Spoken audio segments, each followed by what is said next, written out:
Nic's miso lamb cutlets are marinating. Time to crack on with his sesame green beans. Really, really easy. We're just going to top and tail them. Okay. And the reason I've chosen the green beans is I want a nice, that squeakiness of the bean, that nice squeaky, springy bite of the bean. So I'm just going to go from literally the board to the pot. Straight in. Straight in. So what I'm going to do now is just toast my sesame seeds. Okay. Brings out all that, the oils of the sesame seeds. Is really... Lovely flavour. It's hard to beat. But you've got to be very careful. Yes, because they ping, don't they? They ping everywhere, they burn quickly. Nic wants his beans to remain crunchy, so quickly drains and plunges into iced water to stop the cooking. He then removes the sesame seeds from the heat and reserves in a bowl ready for serving. So now what I'm going to do is I'm just going to get my cutlets on. I'm just carefully laying them. You'll see I'm keeping the bones, again, taking a little bit of care to keep the bones nice and clean.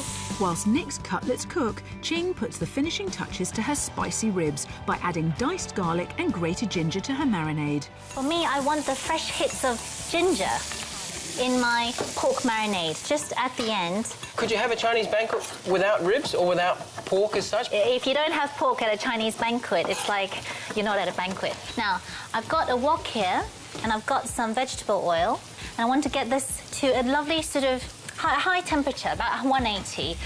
Ching coats her ribs in corn flour for a crispy finish. Okay, and then into the oil. The trick is not to overload, the wok. Her ribs are ready after 5 minutes or when dark and crisp.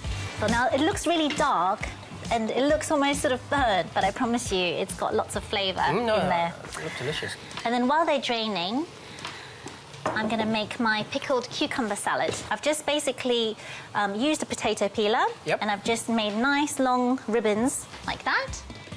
Ching adds sliced fresh chilli along with mirin, rice vinegar and soy sauce. This is why we add the soy sauce at the end, because it's going to brown the cucumber. So this is very much instant pickle, so it sort of breaks that rule of thought that a pickle is something that has to be put on the shelf for months and allowed to sort of infuse and soften. This is like instant and fresh and bright. Exactly. And then I'm just going to do my spring onions, long, thin pieces of spring onion. And they're just going to curl up in the ice water, just for presentation. How's your lamb doing? My lamb's pretty good to go, I think. You're ready good to go? Yep. You're ready to assemble? Shall we both plate up? Yeah, let's do that.